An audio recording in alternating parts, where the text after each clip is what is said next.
Hello, my friends. The activity on the front continues, so let's get straight to the Pokrovsk direction. Here, the Russians are still attempting to advance in the area of the Pokrovsk mine. They're actively pushing near Kotliny and storming Udachne. No new assaults have been recorded in the direction of Grishina, with only shelling continuing. At the same time, the Russians are trying to break through near the villages of Zeleny and Suchy Yar, but the Ukrainian Armed Forces are holding the defense and no changes have been recorded. Near Mirnograd, the Russians are still trying to encircle the area, storming Myrolubivka and Yelizavetivka and attempting to break through the fields near the highway. However, they haven't achieved any new successes and the situation appears to have stabilized. Meanwhile, Russian military correspondents continue to report that the Ukrainian armed forces are launching counterattacks, resulting in direct clashes. As a result, the Russians are unable to advance further. Krasnoarmiisk direction, left bank. Heavy fighting in Udachne. The Ukrainians are counterattacking.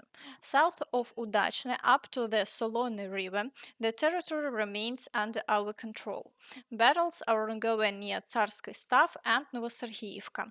In Kotliny, the Ukrainians have entrenched themselves on the western outskirts, and our forces are pushing them out. The fighting is intense. North and west of the farms near Kotliny, the Ukrainians have reinforced their positions and halted our advance, leading to direct clashes, including near the railway.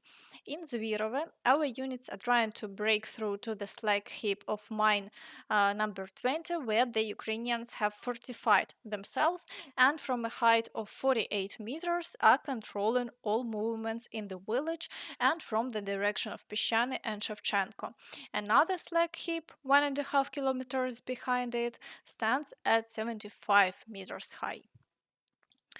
In the Kurakhove direction, the Russians have made some gains, actively advancing closer to Andriivka and attempting to create another encirclement. For now, the Ukrainian armed forces are managing to hold the defense, but the front line has been pushed back, leaving only 3 kilometers, 300 meters remaining. This entire area is now under heavy fire, and the Russians continue storming the village of Ulakle. However, in the past 24 hours, no new breakthroughs have been recorded, and the battles are ongoing. In the area of Velika Novosilka, the Russians are pushing toward the village of Novosilka and attempting to advance through the fields from Rozdolne. They are also trying to move forward beyond Velika Novosilka itself. As seen, their activity hasn't decreased and they are continuing their advance after capturing the town. However, in the past 24 hours, no significant changes have been recorded. The Ukrainian forces have withdrawn to more favorable positions and continue to hold the defense as best they can. Fighters on the ground describe the situation as follows. The Russians are beginning to regroup and gather new forces for further pushes north. There are still many settlements ahead, and they won't stop here. Taking this village already cost them dearly, and now they are trying to recover from their massive losses. Right now, they are removing all our flags and putting up their wrecks. You can't imagine how much joy they get from leveling a village and liberating their loyalists from a decent life among Nazis. Now these half-wits will live in barns, occasionally come out to chop down cherry trees and collect their own waste since they have nowhere left to relieve themselves. As for us, brothers, we need to prepare, otherwise FPV drones will soon be flying over the Dnipro and artillery will start reaching the outskirts. We can't allow that. Meanwhile, Russian drones remain highly active. Putin has stated that they have no intention of stopping and plan to ramp up production. Our goal is much broader. By 2030, Russia must become one of the global technological leaders in the field of unmanned aviation systems. To achieve this, we need to build a powerful industry, infrastructure, and service system for drones on a domestic technological and industrial platform both within the country and beyond. This field must become one of the key drivers of Russia's technological development. We have the necessary resources to achieve these goals, as well as an immense potential among our scientists, designers, engineers, workers, and tech entrepreneurs. And from what I saw today in this quite solid presentation, there is genuine enthusiasm, determination, and fighting spirit to make it happen.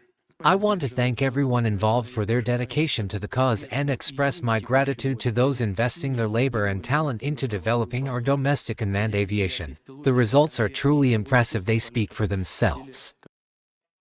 Unfortunately, Russian forces are now actively using drones even over fiber optic network, which is creating serious challenges on both the front lines and in the surrounding areas. In the Zaporizhzhia direction, after a prolonged period of relative calm, the Russians have intensified their activity near the village of Robotine. As before, they continue their attempts to break through to Novodanilivka. However, they haven't achieved any success as the Ukrainian armed forces are effectively repelling them. Despite this, the Russians persist, launching several attacks per day. In the Kherson direction, the Russians are attempting to break through near the Antonivsky bridge and are heavily shelling the right bank in this sector of the front. It's possible that they are trying to clear the area with artillery fire to facilitate a breakthrough into Antonivka. However, so far they haven't succeeded, and the front line has remained unchanged over the past 24 hours. At the same time, Russian forces continue their efforts to break through near Zabich Island, but the situation there also remains stable. The Russians are suffering significant losses. Now, moving on to the Toretsk direction. After capturing Toretsk, Russian forces haven't reduced their activity. They are now attempting to advance beyond the city and Krymsk. Similarly, they are trying to push into the outskirts of Delivka, while assaults on Sherebenivka continue. However, they haven't achieved any new successes there, as the Ukrainian armed forces continue to repel their attacks.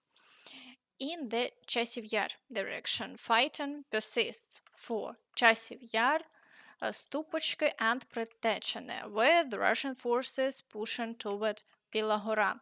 Over the past 24 hours, they have launched 7 assaults, maintaining an intense level of activity that continues almost daily.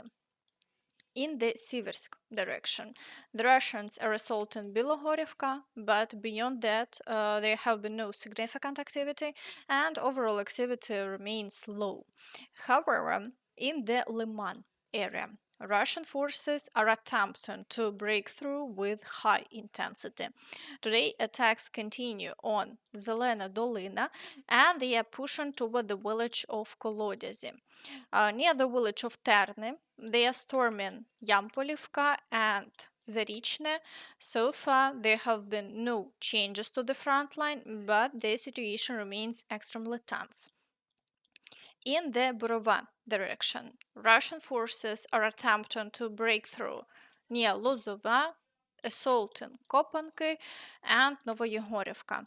Further south, clashes are reported near the village of Makiivka, but there have been no changes along the front line. In the Kupiansk direction, the Russians are storming Petropavlivka and pushing forward near Peshane, but no territorial shifts have been recorded. There, however, today's main developments are unfolding in Dvorichne. Assaults have been reported, and Russian sources claim they have taken control of the settlement. The Ukrainian side continues to refute these claims, but it any case, the village is semi-encircled, and Russian forces are already attempting to storm the nearby village of Kutkivka. So the situation here is deteriorating, and it must be acknowledged that Russian troops have made some gains. In the Kharkiv direction, Russian forces continue shelling but haven't launched offensive operations along the front line. However, fighting persists in Vovchansk, where the Russians are now attempting to cross the river. The Ukrainian armed forces are successfully repelling these attempts, and the front line remains unchanged. In the Kursk direction, Russian activity has significantly decreased. They are conducting an average of 10 assaults per day, but haven't achieved any new successes. As a result, the front line here also remains stable.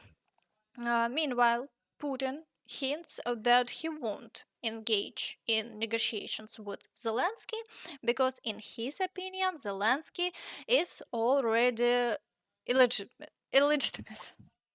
Very difficult word. You can negotiate with anyone, but due to his illegitimacy, he has no right to sign anything. If he wants to participate in negotiations, I will appoint those people who will handle the negotiations, please. The issue is the final signing of documents. This is a very serious matter that should guarantee the security of both Ukraine and Russia for a serious, long-term, historical perspective. There cannot be any mistakes, no rough edges, everything must be precise. But according to the Constitution of Ukraine, the President of Ukraine, even in a state of martial law, has no right to extend his term.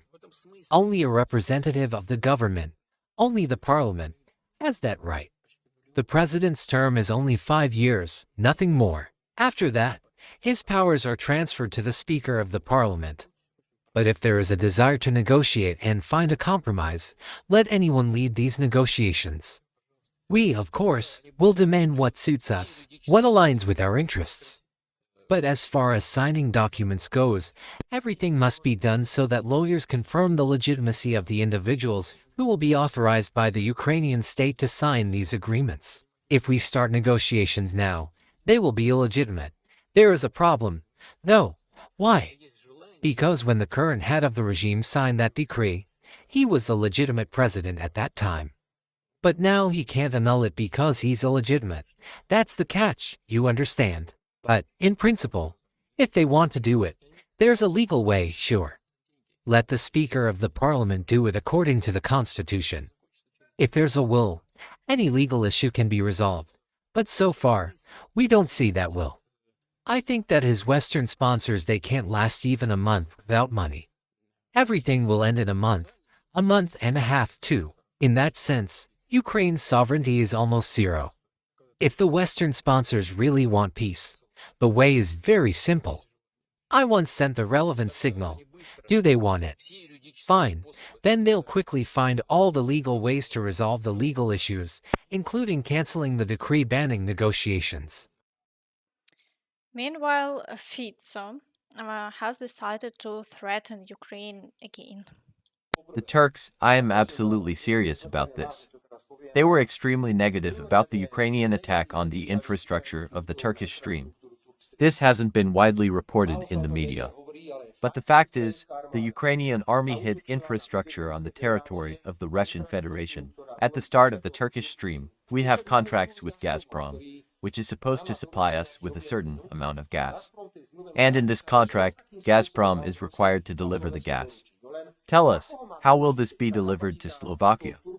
But how should it happen if the capacity of the Turkish stream is filled, and Ukraine has declared that no gas will pass through its territory? But it is critically important for us to maintain transit through Ukraine. I continue to insist that if Zelensky does not resume gas transit through Ukraine, whether it's Slovak gas or some other, we will block the transit of gas through our territory to Slovakia. I will use the principle of reciprocity and vote in the European Council to block financial aid to Ukraine as such. Zelensky understands this. Zelensky understands nothing else. And Zelensky has already responded to him. to the attention of the current Prime Minister of Slovakia. A few days ago, President Trump made a strong decision that will significantly increase the export of American LNG, particularly to Europe. This is what is needed for security and stability, more energy resources from partners for Europe. You have to pay money for American LNG, but for Russian gas, you not only pay money, but also your independence and sovereignty. Men in Europe have already gone through this and chosen to preserve their independence and sovereignty, but not Mr. Fico. He chooses Moscow over America and other partners who can provide his country with gas on commercial terms. This is his mistake. Everyone in Europe needs to be far-sighted and develop relationships that strengthen our people. Zelensky also mentioned that the expansion of the Ukrainian army continues. Report from the Commander-in-Chief on the front, Donetsk region, Kharkiv region, operation in the Kursk region. I held a command meeting. Among the issues discussed was the formation of corps in the armed forces of Ukraine. There are specifics regarding this. We will continue to strengthen our army. Combat brigades and proper military experience will be scaled. Based on the first identified brigades, other systemic steps will be possible. There is no alternative to modernizing the military system. And that's all from me. So please don't forget to like this video, subscribe to the channel and hit the notification bell to stay updated on all the latest news. Thank you for watching and see you next time. Bye bye.